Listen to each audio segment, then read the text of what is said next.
নমস্কার। উপস্থিত হয়েছি আমরা সবাই হিরো শোতে।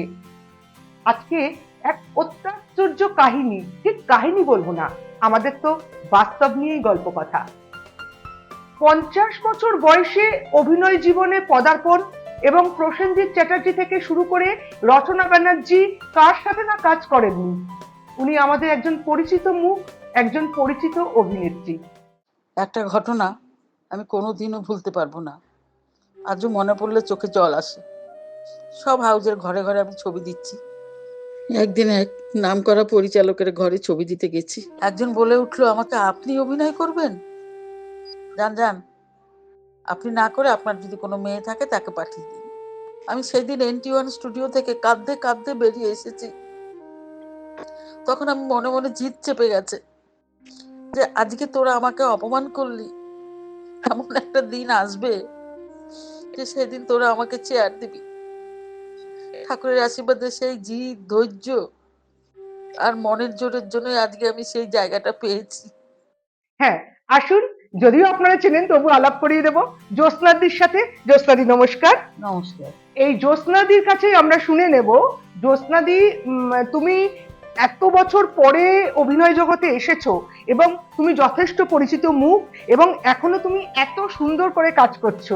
মানে তোমার এই চলা, পথ চলা, মানে আমাকে তো ভীষণ অনুপ্রাণিত করে। প্লাস আমি জানি দর্শকরাও খুব আগ্রহী তোমার গল্প শোনার জন্য।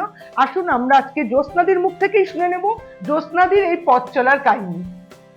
জ্যোৎস্নাদি, জীবনের মধ্য সায়ান্নে এসে তোমার অভিনয় জগতে পদার্পণ, এত উৎসাহ, এত উদ্দীপনা কোথা থেকে পেলে এবং কিভাবে, এটা দর্শকরা শুনতে খুব আগ্রহী। দেখো শিল্পী, আমি একটা কথা বলি, আমি একটু বড় হওয়ার পর আমার মনের মধ্যে ভীষণ প্রবল ইচ্ছা ছিল যে আমি নিজের পায়ে দাঁড়াবো, নিজের যোগ্যতায় আমি নিজে পরিচয় করব। পড়াশোনা করলাম, কিন্তু বেশি দূর আমি পড়াশোনা করতে পারিনি। আমি পার্ট 1 পড়তে পড়তেই আমার বাবা বিয়ে দিয়ে দেন। তখন একটা মনে খুব দুঃখ হলো যে আমি চাইলাম চাকরি বাকরি করব। তারপরে আরো একটা ক্ষোভ ছিল, যখন স্কুলে পড়তাম না, স্কুলে ফাংশন হতো, নাটকের জন্য বলতে কে কে নাটক করতে চাও, আমিও হাত তুলতাম। তো কোনোদিনও টিচাররা আমাকে নেননি, হয়তো আমি সুন্দর না বলে, তাই যাই হোক মনে একটা ভীষণভাবে আক্ষেপ আমার ছিল যে আমি যদি কোনোদিনও একটা অভিনয় করতে পারতাম। সে যাই হোক, ওটা আমার ভেতরে অনেক সুপ্ত ইচ্ছা ছিল। বিয়ে হলো, অনেক ঘাত প্রতিঘাত প্রতিকূলের মধ্য দিয়ে সাংসারিক জীবনে আমি আমার ছেলে মেয়েকে লেখাপড়া শিখিয়ে একটু দাঁড় করালাম, প্রতিষ্ঠা, এবং এখন তারা যে যার নিজের পায়ে প্রতিষ্ঠিত, আমার কোনো চিন্তা নেই। বিয়ের পরেই আমি বেসিক ট্রেনিংটা নিই যে আমার এইটুকু যোগ্যতার মধ্যে আমি অন্ততপক্ষে কিছু একটা করব, প্রাইমারি স্কুলের যাতে টিচারিটা করতে পারি, সেজন্য আমি বেসিক ট্রেনিংটা নেই। সেই ট্রেনিংটা নিলাম, যথারীতি রেজাল্ট বেরোলো, ফার্স্ট ক্লাস উইথ ডিস্টিংশন নিয়ে পাশ করলাম। কিন্তু ভাগ্য আমাকে সাথ দেয়নি। যখন আমার রেজাল্ট বেরোলো, একটা চাকরির ইন্টারভিউ এলো, আমি দিতে পারলাম না এবং যোগাযোগই করতে পারলাম না। কেননা তখন আমি প্রেগনেন্ট এবং সেই অবস্থায় আমি আর ওই দিকে আর যেতেই পারলাম না। আমি একা থাকতাম, বাড়িতে শাশুড়ি ছিল না, একান্নবর্তী পরিবার ছিল যদিও, তো সেই সময়টা আমরা আলাদা হয়ে গেছিলাম। আমি কখনো চুপচাপ ঘরে বসে থাকতে পারতাম না, কিছু একটা করার তাগিদ আমার মনে জাগতো।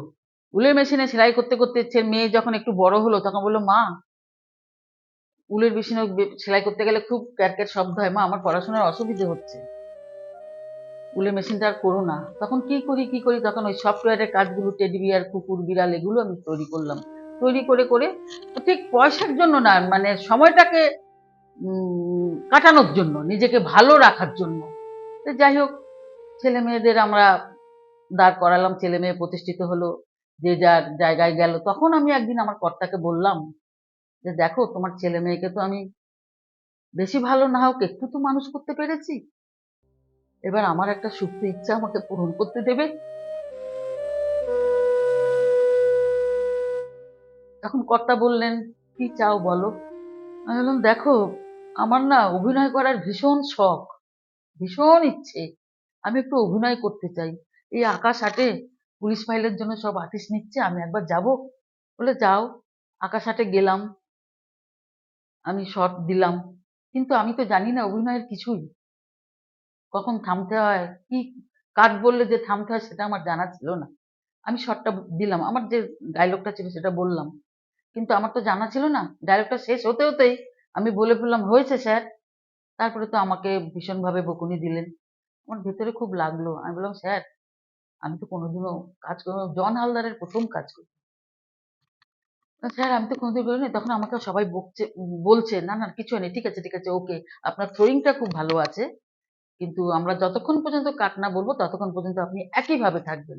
শিক্ষা হলো। সে যাই হোক, এরপর থেকে করলাম। তারপরে পরপর একদিন দুদিন ডাক পেলাম।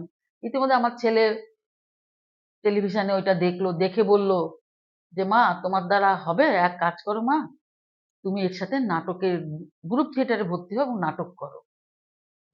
আমি তো আরো উৎসাহ পেয়ে গেলাম। নাটকে কোন দলে ভর্তি হব, কোন দলে ভর্তি হব এই ভেবে আমি বালিগঞ্জ জগবন্ধু স্কুলে দ্বিতীয়বার গ্রুপে গেলাম।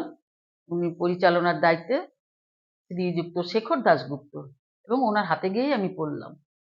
সত্যি আমার আজকে অভিনয়ের যতটুকু শিক্ষা, যতটুকু আমি পারি, অতটুকু ওই দাদার জন্যই পেরেছি। দাদা আমাকে হাতে ধরে শিখিয়েছেন। সে যাই হোক, কিন্তু তবুও উনি তো নাটকের লোক, কিন্তু আমার তো ইচ্ছা আমি টিভিতে কাজ করব, শিখবো, অভিনয়টা শিখবো এবং টিভিতে কাজ করব। দাদা খুব রেগে যেতেন, কিন্তু আমি দাদাকে কোনো সময় মিথ্যা কথা বলতাম না।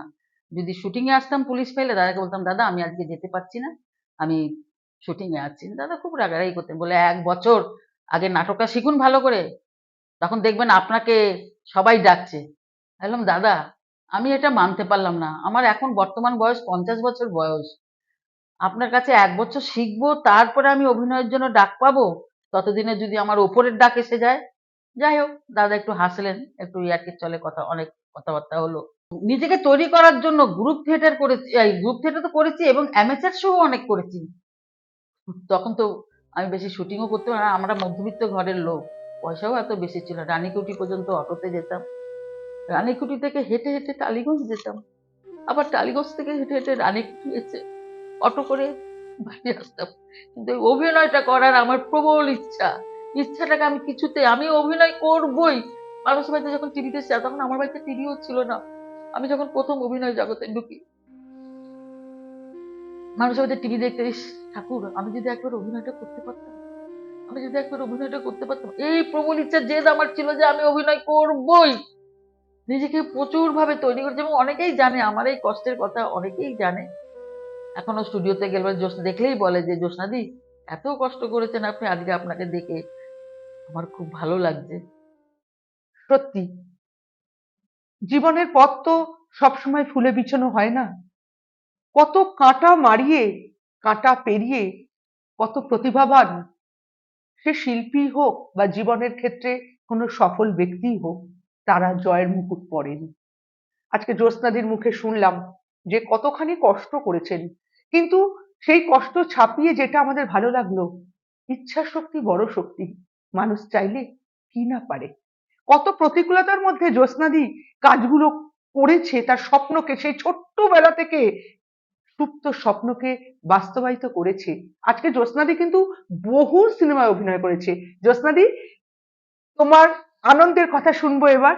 তুমি তো অনেক সিনেমায় কাজ করেছো, তুমি যদি একটু দর্শকদের সাথে শেয়ার করো যে কি কি সিনেমায় কাজ করেছো। হুম, আমরা প্রসেনজিতের সাথে, মানে আমাদের টলি ইন্ডাস্ট্রির বুম্বাদার সাথে জ্যোৎস্নাদির একটা বিজ্ঞাপন দেখেছি, যেটা খুব জনপ্রিয় ছিল এবং টিভির সব চ্যানেলে চলতো, দেখেছি। আর বাকিটা জ্যোৎস্নাদির মুখে শুনবো, কি কি কাজ জ্যোৎস্নাদি করেছো। দেখো, কাজ তো ছোট ছোট অনেকগুলোই কাজ করেছি, বেশি বড় চরিত্র আমি করতে পারিনি, ছোট চরিত্রই করেছি। কিন্তু আমার ভাগ্যটা খুব ভালো ছিল, আমি খুব বড় বড় আর্টিস্টের সাথেই কাজ করেছি। প্রসেনজিৎ এবং রচনা ব্যানার্জির সাথে মিস্টার ফান্টুস করেছি, তারপরে সুজিত গুহর মন যে করে উড়ু উড়ুতে কোয়েল এবং জিতের সাথে করেছি। অমিতাভ আর অনামিকাদির সাথে সিনেমাটা করেছি একটা, কিন্তু সেটা আমার এই মুহূর্তে মনে পড়ছে না। গভীর গোপন বৃষ্টি, এরকম অনেক অনেক কাজ করেছি, কিন্তু এই মুহূর্তে আমি সবগুলো মনে করতে পারছি না। এখন আমার 72 বছর বয়স, 72+, আর কত মনে থাকবে। তবুও কিছু কিছু মনে আছে, যেমন তরুণ মজুমদারের চাঁদের বাড়িতে কাজ করেছি, রাজ চক্রবর্তীর দুই পৃথিবী, চ্যালেঞ্জ, এই সম্প্রতি শিল্পীর, অনলাইন হবে, এই ছবিতে একটু কাজ করলাম। আর মনে করতে পারছি না, একটু সময় লাগবে আমার মনে করতে, এখন এই মুহূর্তে পারছি না। সিরিয়ালও আমি অনেক করেছি, সিনেমার থেকে সিরিয়ালই আমি বেশি করেছি, কিন্তু সিরিয়ালও প্রথম থেকে আমি ঠিক করে বলতে পারবো না। তো প্রথম সিরিয়ালে আমি এই তখন বললাম না, অভিনয় করার জন্য আমি প্রচুর পরিশ্রম করেছি, অ্যামেচার শো। তখন এই হঠাৎ করে লীনা গঙ্গোপাধ্যায়, রাইটার লীনা গঙ্গোপাধ্যায় আমাকে সোনার হরিণে অভিনয় করার জন্য ডাকেন। আমি 6 মাস ওখানে কাজ করলাম। এই যে কাজ শুরু করলাম সিরিয়ালে, তারপর থেকে আমি আর বসে নেই, বসে ছিলাম না। পরপর পরপর আমি সব কাজ করে যেতাম। অনেক ইচ্ছে নদী, তারপরে কেয়া পাতার নৌকো, ভজগোবিন্দ, তেঁতুল পাতা, রিসেন্ট তেঁতুল পাতাতেও শেষ অবধি করলাম। তবে এই বয়সে এসে এখন আর আমি আর টানা চরিত্র করতে পারছি না। জ্যোৎস্নাদি, তোমার থেকে একটা কথা ভীষণ জানতে ইচ্ছে করে আমার নিজেরও, এবং জানাতে ইচ্ছে করে আমার দর্শকদেরও। এখনকার যে তরুণ প্রজন্ম, নবীন প্রজন্ম, তারা দেখি অল্পেতেই আকাশ ছোঁয়া আনন্দ লাভ করে, আবার একটু দুঃখেতেই একেবারে ভেঙে গুঁড়িয়ে যায়। দেখো, তুমি একজন লড়াকু মহিলা, তোমার জীবন দর্শন কিন্তু আমাদের কাছে আদর্শ, যে এত প্রতিকূলতা সত্ত্বেও তুমি তোমার সুপ্ত বাসনা পূর্ণ করেছো। তো তুমি এই প্রজন্মের কাছে কি বলবে? এই প্রজন্মকে তুমি কি বার্তা দিতে চাও? দেখো, এই প্রজন্মের কাছে কি বার্তা দেবো বলো তো? আমার মনে হয় এই প্রজন্মের ছেলে মেয়েদের না কোনো ধৈর্য নেই, ধৈর্যের বড় অভাব। দেখো, আজকাল এরা অভাব বা ধৈর্য বলে তো কিছু জানতে পারছে না। যেটা ইচ্ছে করছে সেটাই অনলাইনে দিয়েও কিনতে হচ্ছে না, অনলাইনে বলে দিচ্ছে, অনলাইনে চলে আসছে। একটা পরিশ্রম তাও না, আজকে বলছে বাবার কাছে, কালকে এনে দিচ্ছে। কিন্তু অভাব আজকে না, 7 দিন পরে দেবো, এই যে 7 দিন একটা ধৈর্য ধরে বসে থাকা, মনের মধ্যে একটা, কিন্তু এটা কিন্তু অনেক দাম। অভিনয় বলো, যে কোনো জায়গাতেই বলো, ধৈর্যটাই হলো আসল কথা। ধৈর্য, নিষ্ঠা এবং সময় জ্ঞান, এই গুণগুলো না থাকলে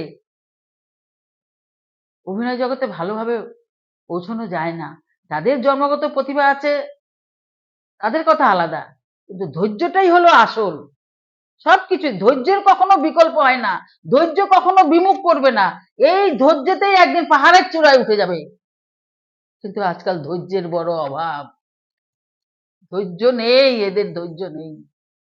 জ্যোৎস্নাদি, আমি শুনেছি, এবং আমার নিজের ছবি যখন আমি করছিলাম অনলাইন হবে, তখনও দেখেছি তুমি সারাদিন ধরে শুটিং করে শর্ট দিয়ে গেছো তোমার অসুস্থ হাজবেন্ডের ওষুধ আনতে।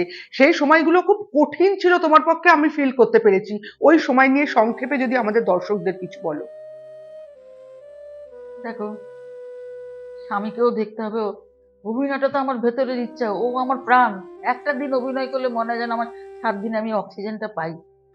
যতই যা হোক সব কিছু ঠিকঠাক করে, হাজবেন্ডের সব কিছু ব্যবস্থা করে রেখে, ওষুধ লাগবেও, আমি শুটিং করে ওষুধ নিয়ে বাড়ি গেছি, সব কিছু করে আমি সব দিক বজায় রেখেছি। কাজে যদি মনে ইচ্ছা থাকে, প্রবল ইচ্ছা থাকে, সব দিক বজায় রেখে সব কিছু ঠিকঠাক করা যায়।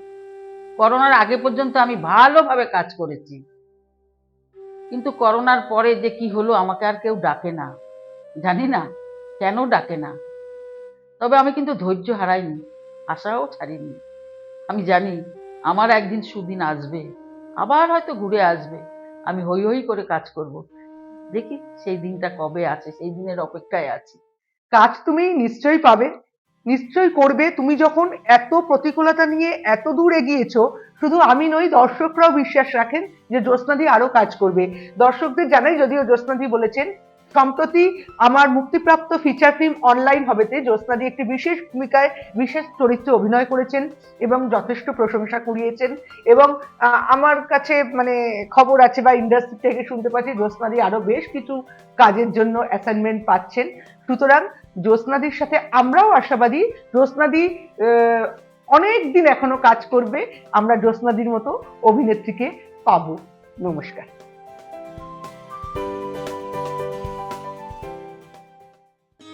এইরকম লড়াই ও জয়ের ঘটনা জানতে চাইলে শিল্পী ক্রিয়েশনস চ্যানেলটিকে অবশ্যই সাবস্ক্রাইব করুন, আর ভালো লাগলে like, comments and share please.